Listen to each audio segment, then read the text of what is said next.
Hey everyone, Tony here. Hope you're doing well. It is Wednesday, March 6th. Hope you're holding strong in this new asset class that is cryptocurrencies.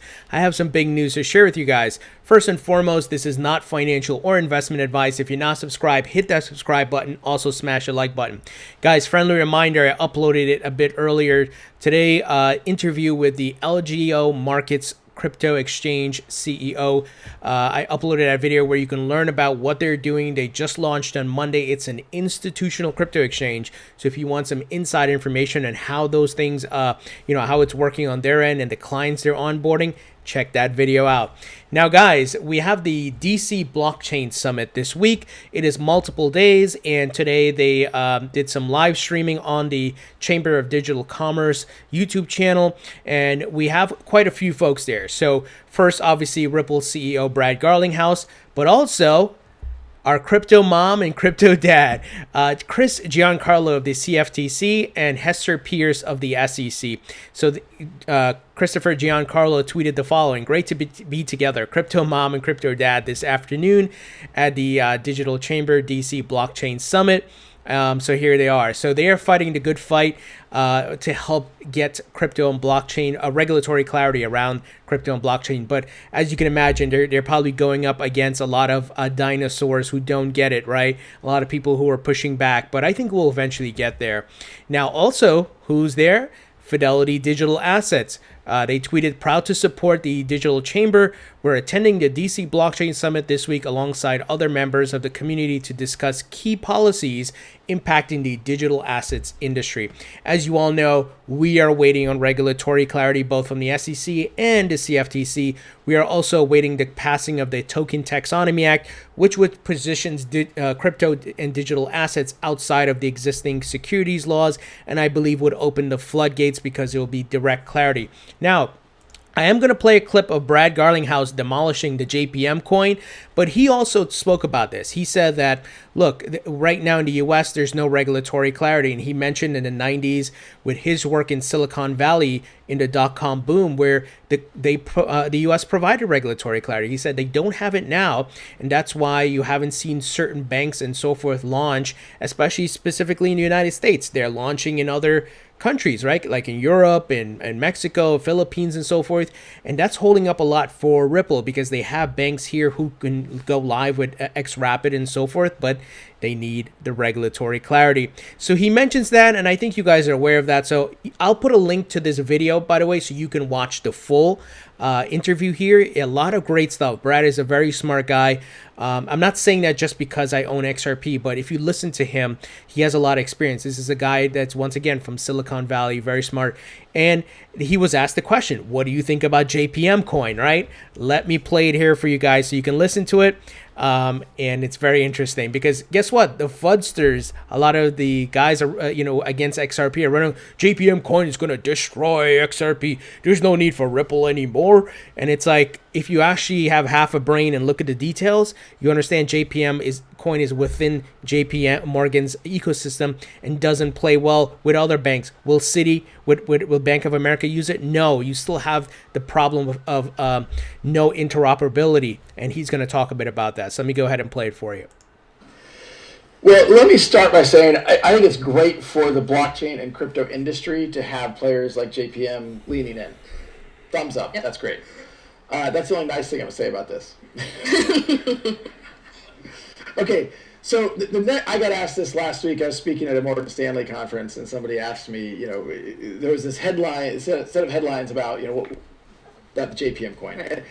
This guy was from Morgan Stanley who was interviewing me. I said, so is Morgan Stanley going to use the JPM coin? And he's like, probably not. And so, well, is Citi going to use the JPM coin? Is B of A going to use the JPM coin? Is PNC? And the answer is no.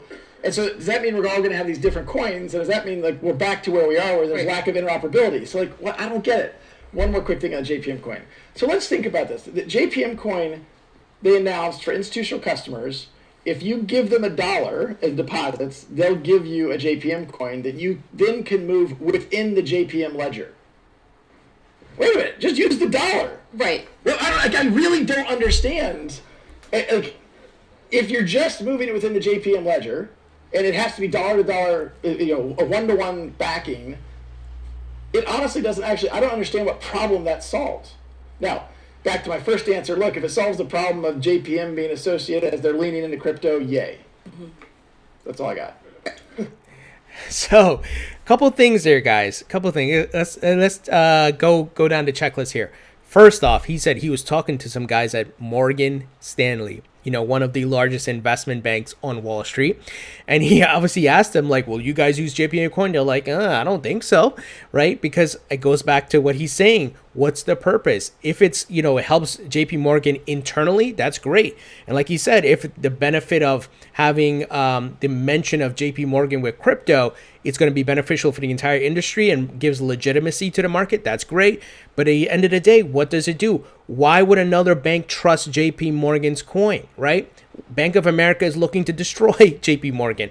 Citibank is looking to destroy its competitors. You know what I mean? There's competition here. Everybody wants to make money, and they don't want to play friendly with these other banks or use an asset that's going to benefit JP Morgan.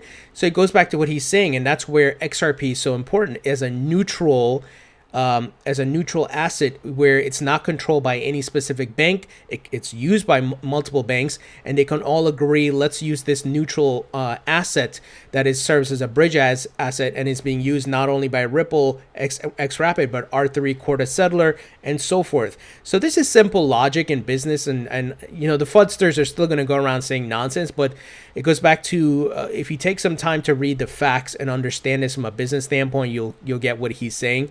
So clearly he's just destroyed JPM Coin. Like, what's the point of it, right? So like I said, guys, a couple of takeaways there. The Morgan Stanley aspect of it and destroying JPM Coin. Once again, talking about interoperability. It does not solve that problem. It still brings us back to square one, where everyone has different currencies, has different things going on, and they don't work together. So interesting stuff there. Now, once again, I'll put a link to the full interview. I highly recommend you watch the entire thing.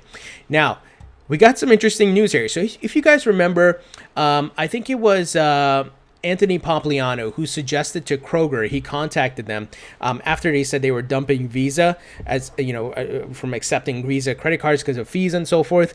And he contacted them telling them, hey, why don't you leverage Bitcoin? And then talked about the Lightning Network, even though the Lightning Network is not fully live as far as from a global scale. But a user here, shout out to this user, Ripple Onion, and I'm not sure the name that they have here, but anyway, they tweeted at Kroger saying, time to use XRP, xRapid, more scalable, faster, cheaper than Bitcoin. So shout out to this person for doing that. And then Kroger responded. They said, hey there, we're always open to new ideas. We have to share your suggestions directly with the leadership team so they may be aware. We hope you have a wonderful week. Now, this is great that they're paying attention to people tweeting at them, and let's see if this actually goes anywhere. But like I said, shout out to this user. It doesn't hurt to, it didn't cost anything to do this, right? And you get the attention of a brand who could potentially leverage Ripple's services. Remember, guys, I hold XRP, Bitcoin, Ethereum, Litecoin, and so forth. I don't have anything against any other crypto. I'm looking to make money, as many of you are, and I'm not here to do a crypto religious following or some ideology, extremism or something. I'm about the facts. I'm about adoption and utility. Who's adopting it? Who has the partnerships? Who has the potential to really disrupt an industry and grow and obviously in value so that I can get a return on my investment and make some good money and get some good profit. Now, moving ahead here, guys, BitGo wants to build a virtual order book to radically transform crypto's market structure. We are seeing a lot of building happening. We are in the infrastructure stage, a lot of money being invested, and a lot of mergers, acquisitions, and partnerships. So, as usual, guys, the block, they added a premium model. They want you to pay to read it, but I give you the takeaways. BitGo, the crypto custodian, announced a partnership earlier this year that would allow clients to trade without moving coins out of cold storage.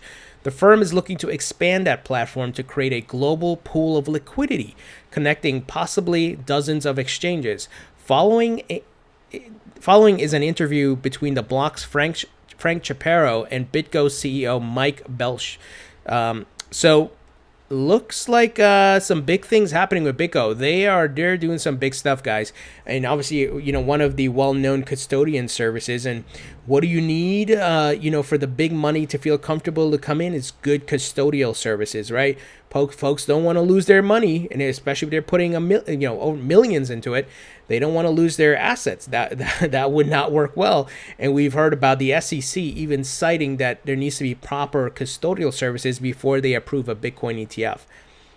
So shout out to BitGo for the stuff they're doing. Now, speaking of hardware wallets and custodial services, a new crypto hardware wallet fits your phone's SIM card slot. This is interesting.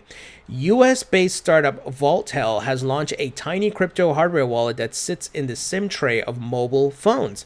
The firm announced Tuesday that the wallet solution combines an app and the VaultTel IntelliChip card to store crypto private keys on mobile devices using biometric authentication and military-grade encryption to keep the funds safe. So a lot of innovation happening here, guys. We're seeing a lot of different services being built out for storage, for trading, for whatever you can think of. The card can be placed in the SIM card slot of the dual SIM Android mobile phones, or can be used with a dongle accessory on iPhones.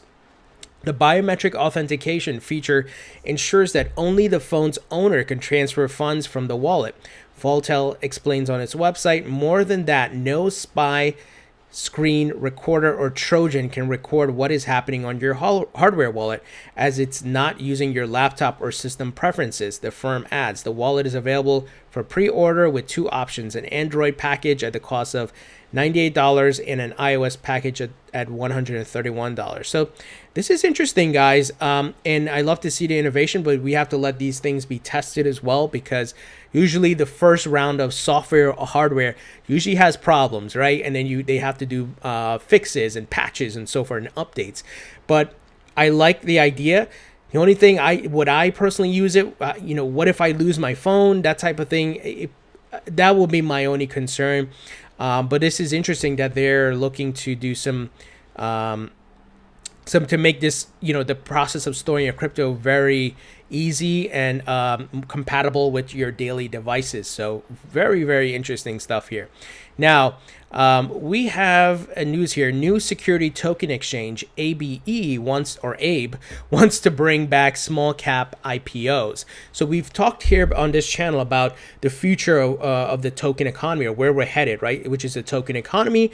And under the umbrella of digital assets, you'll have cryptos, you'll have utility tokens, you'll have asset-backed securities or tokenized securities, and so forth. And we're going to see stocks and real estate and different commodities and assets tokenized. That's where we're headed. A new security token trading venue is coming out of stealth mode with a novel strategy to help small U.S. companies go public with a minimal compliance burden. Announced Wednesday, ABE or Abe Global plans to launch sometime this summer and aims to list over 100 tokens by the end of the year. That's pretty big. Two of the three founders, listen to this, are who? Wall Street veterans who built trading businesses and sold them to well-known institutions. So you're getting people with a lot of experience, who have a lot of experience in the traditional financial markets, and bringing it to crypto. Guys, do you see where we're headed? This new asset class, like I keep saying, will be positioned the same way the stock market is. Fully regulated, mass marketed, and all the financial instruments being built out around it. That's where we're headed. Like I said, I tried to share the facts here with you guys. I don't make this stuff up. It's in our faces. The facts are here, and it's amazing to see what's being built.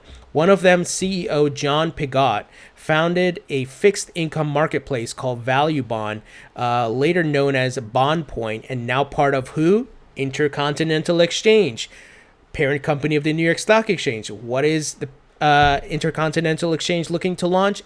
Backed. Big things happening here, guys. The other ABE's COO, Joel Blum, was part of the founding team of the online brokerage Think or Swim, which he was eventually bought by who? TD Ameritrade. What is TD Ameritrade doing? They made a huge investment in Eris X, a institutional crypto exchange, which is going to be launching this year. Boy, big things here. You have some major players here, guys, along with Roderick, I can't pronounce his last name, the CEO of Maltese lender Agribank. They started ABE in 2016, but the company has been flying under the radar until now. Last August, it completed a $3 million funding round, which with investors including Distributed Global, Galaxy Digital, and Gummy Ventures. Here's a quote from the CEO. We'll be doing the next institutional round probably in the next 2 months. Boy, I wish I had money to invest in some of these companies, and you have to be an accredited investor. So maybe after I get my returns on my crypto investment. So he says here, but we've got plenty of capital for what we're going to do in the next year or two. But what stands out about Abe is the way it intends to make more tokenized securities available to a broad swath of buyers. While the ICOs of 2017 boom marketed their tokens to the public without even telling regulators what they were up to, the STO, security token offerings, have limited their audience to accredited investors and notified the SEC they were conducting registration exempt offerings. ABE is trying a third way. If it works, it could reopen a type of fundraising largely closed to small companies since the dot-com crash of the early 2000s. Guys, the future for this market is so bright. It is so bright. I mean, if you look at who's getting involved and what's happening here, and this is pretty amazing.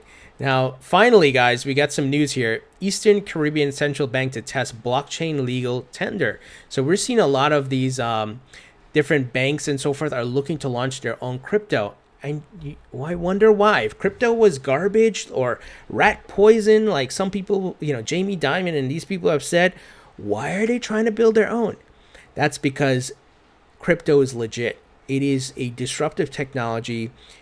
People are using it as a store of value. The mass public, a good amount is interested in it, and it is certainly the future. And like I said, a new asset class. So, the Eastern Caribbean Central Bank is about to conduct a pilot for a blockchain-based central bank digital currency in preparation for its planned full rollout as a legal tender, possibly in 2020.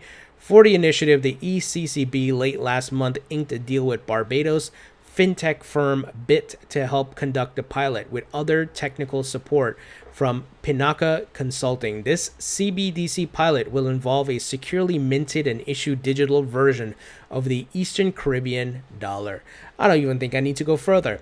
They're looking to do what JP Morgan did, right? And because they are scared, they are very threatened, and they're trying to get ahead of the curve here. Like, we need to adopt this technology. We need to use blockchain because we see Bitcoin and XRP and Ethereum and many others are moving ahead, and there's many projects being built to disrupt the financial industry. I mean, we're just talking about Ripple and XRP, right? There are others as well, and Bitcoin in itself is a threat to many of these banks. So the future is bright. We just have to be patient, and I hope you are able to be patient, but keep your eyes on the facts like these things. If we weren't seeing these activities and news of the acquisitions and mergers, the buildings, and so, then I would say, oh yeah, we better be worried, right? But when I read this stuff, it just makes me more confident in my investment, and I'm just gonna sit back and keep on top of who's doing what, the governments and the big money, and just wait for the market to run back up. Markets move in cycles. We are in a bear market. We were in a bull market that went parabolic. I don't think I've ever seen anything like that. And of course, you had a major correction. If you're going to have a parabolic run up, you're going to have a major corrections. Corrections happen in real estate markets, stocks, and so forth.